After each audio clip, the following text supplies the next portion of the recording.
नयनातील रूप जो देखे पुरुष त्याचे चरणे वास मासे माझा. नयनातील ज्योती देखे गुह्य भावे त्याचे स्वरूप भावे वंदावे गा.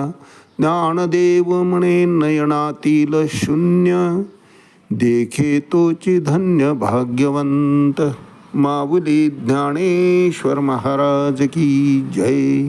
एक तरी ओवी अनुभवावी या ज्ञानयज्ञात आपण श्रीमद भगवद्गीता अध्याय 8 अक्षर ब्रह्मयोग यातील श्लोक क्रमांक 2 आणि माऊलींनी ज्ञानेश्वरी 8व्या अध्यायामध्ये या श्लोकावर केलेलं 12 क्रमांकाच्या ओवीचं भाष्य याचं आज आपण चिंतन करणार आहोत. अधियज्ञ कथम कोत्र देहस्मिन् मधुसूदन प्रयाणकाले च कथान्यसी नियतात्मभिः. अर्थात भगवंताला अर्जुनानं 8 शंका किंवा 8 प्रश्न विचारले. त्यातल्या पहिल्या श्लोकामध्ये आपण बघितलं की किम तद्ब्रह्म किम अध्यात्मम किम कर्म पुरुषोत्तम अधिभूतम च किम कत्रोत्तम अधिदैवम किम उच्यते. देवा सांगा मला ब्रह्म म्हणजे काय, कर्म म्हणजे काय, अध्यात्म म्हणजे काय, ही सृष्टी काय आहे आणि अधिदैवत म्हणजे देवता कोण आहेत. हे पहिल्या श्लोकामध्ये आपण पाहिलं. या श्लोकामध्ये अर्जुन विचारतो की अधियज्ञ कथम कोत्र देहस्मिन् मधुसूदन. अधियज्ञ कोण आहे, या यज्ञाचा अधिपती कोण आहे आणि त्याचा या देहाशी संबंध काय आहे. प्रयाणकाले च कथम नियोसी नियतात्मभी. आणि अंतसमयी तुझ्यात रत असलेला तुझ्याशी एकरूप पावलेला कृष्ण भावना भावित मनुष्य जाताना तुला कशा प्रकारे जाणून घेतो. या जगताचा निरोप घेत असताना त्याची अवस्था काय होते आणि मृत्यूसारखा भयंकर प्रकार असून सुद्धा तो स्थितप्रज्ञ राहून अतिशय स्मित हास्यानं समाधानकारक मुद्रेनं या देहातून कसा जातो. तू त्याच्या संगतीला कशा प्रकारे असतो किंवा त्यानं आयुष्यभर जी साधना केलेली आहे त्या साधनेचं रूप फळ म्हणून तू त्याच्यावर कृपा कशी करतो हे अर्जुनाला जाणून घ्यायचं आहे. त्याचबरोबर प्रयाणकाळ, अध्यात्म, देव, ब्रह्म, कर्म, सृष्टी हे सगळेच प्रकार अर्जुनाला जाणून घ्यायचे आहे. निश्चितच त्याला त्या योग्य व्हायचं आहे. या जगतातून जेव्हा जायची वेळ येईल त्यावेळेस हास्यवदनानं आणि कृतकृत्य होऊन आपलं इच्छिताची प्राप्ती करून मनुष्य कसा भगवंताच्या धामाप्रती जातो हेच अर्जुनाला जाणून घ्यायचं आहे. आणि त्या योग्य होण्याकरताच त्यानं या 8 शंका विचारल्या आहे की देवा ब्रह्म म्हणजे काय आहे, कर्म म्हणजे काय आहे, म्हणजे रस्ता चुकूच नाही. ब्रह्माचं महत्त्व, कर्माचं मार्गदर्शन, अध्यात्म जाणून घ्यायचं, सृष्टी काय आहे, त्या सृष्टीचे आपण अंग कसं आहोत, सृष्टीच्या प्रती आपण काय देणं लागतो, देवता कोण आहेत, सर्वांचा अधिपती म्हणजे स्वतः भगवान श्रीकृष्णच तो कोण आहे आणि त्याचा या देहाशी संबंध काय आहे. म्हणजे तू मला कोणत्या अधिकारानं हे कर सांगतोय हे जणू अर्जुनाची शंका आहे की तुझं नेमकं नातं जीवाशी काय आहे आणि अंतसमयी तुला तो कशा प्रकारे जाणून घेतो. म्हणजे तुझ्या धामाची प्राप्ती कशा प्रकारे करून घेतो हे अर्जुनाला विचारायचं आहे. कारण भगवंताने सांगितलं आहे की अंतसमयी माझं नाम मुखात आलं की त्याला मोक्षाची प्राप्ती आहे.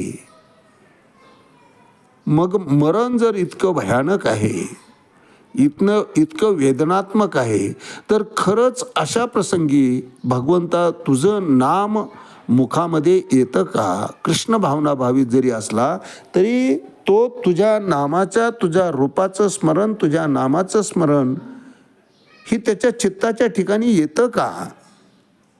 त्याच्यापुढं तुझं स्वरूप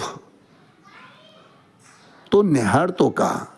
आणि खरंच जर तो न्याहाळत असेल तर तितकी शक्ती त्याच्या अंगात येण्याकरता नेमकं काय करायला पाहिजे हे अर्जुनाचा प्रश्न आहे. म्हातारपण आणि मृत्यू दोन्ही भयानक आहेत, कोणालाही त्याची आवड नाही, परंतु दोन्ही निश्चित मानवी जीवनामध्ये आहेतच आहेत. मग या भयान स्वरूपाचं आनंदामध्ये परिवर्तन कसं होतं हे जणू अर्जुनाला जाणून घ्यायचं आहे. आणि हा भाव अर्जुनाचं या 2 श्लोकात विचारणा जी झालेली आहे अर्जुनानं 8 शंखेचं, तो भाव भगवंताने जाणला आहे. आणि अर्जुन तसं वागण्याप्रती उत्सुक आहे हेही भगवंताने जाणलं आहे. आणि म्हणून भगवंत अतिशय सविस्तरपणे या सगळ्या प्रकरणावर अर्जुनाशी बोलत आहेत, अर्जुनाला उपदेश करीत आहेत.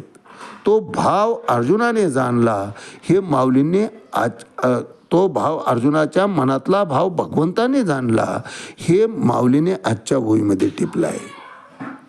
माऊली 8वा अध्याय अक्षर ब्रह्मयोग यातल्या 12 क्रमांकाच्या ओळीत म्हणतात, या कारणे श्री अनंते ते मनोगत तयाचे पुरुते होईल जाणोनी आई ते ओगरुनी ठेविले. अर्थात म्हणूनच अर्जुनाचा हा भाव किंवा अर्जुन हा आता आपल्या मनातली गोष्ट विचारील असं जाणून अगोदरच भगवान श्रीकृष्णांनी आयतेच उत्तराचे ताट वाढून ठेवले. आणि प्रत्येक ठिकाणी हाच भाव या गुरु शिष्याच्या संवादामध्ये निर्माण झालेला आहे. माऊलीने तसं प्रत्येक ठिकाणी अर्जुनाच्या मुखातून ते वदवलेलं आहे. किंवा गुरु शिष्याची ही अवस्था अर्जुनाने ऐकावं, भगवंताने उपदेश करावा आणि अर्जुनाच्या शंका, अर्जुनाचे प्रश्न हे भगवंताने आधीच जाणावं याविषयी याआधीही वर्णन केलेलं आहे. तव अर्जुन म्हणे देवो परचित्त लक्षणाचा रावो भला माने जाणितला भावो मनीचा माझा.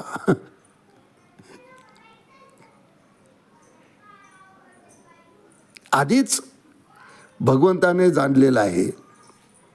किंवा म्या जे काही पुसावे ते आधीचे जाणितले देवे, असं पुष्कळ ठिकाणी वर्णन माऊलींनी केलेलं आहे की अर्जुनाच्या मनामध्ये जे काही शंका निर्माण होतील, जे प्रश्न निर्माण होतील ते निर्माण व्हायच्या आधीच भगवंताने जाणलेत. आणि अर्जुनानं विचारायच्या आत भगवंताने सांगायला सुरुवात केली, हेची ज्ञान जव अर्जुने पुसावे तवे ते मनोगत देवे जाणितले.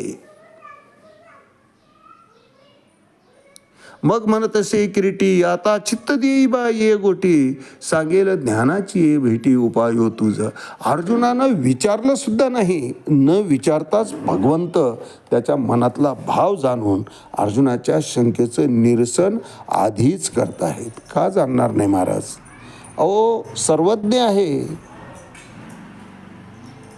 जीव त्याचेच आहे, तो पिता आहे. मग आईला सांगावं लागतं का बाळाची इच्छा काय असतील, बाळाला आता काय हवं आहे, बाळाची मानसिकता काय आहे हे बाळानं वदवावं लागतं का? नाही, न सांगता आईला ते कळत असतं. तसंच भगवंताचं आहे. न सांगता तुम्हा कळो येते नारायणा.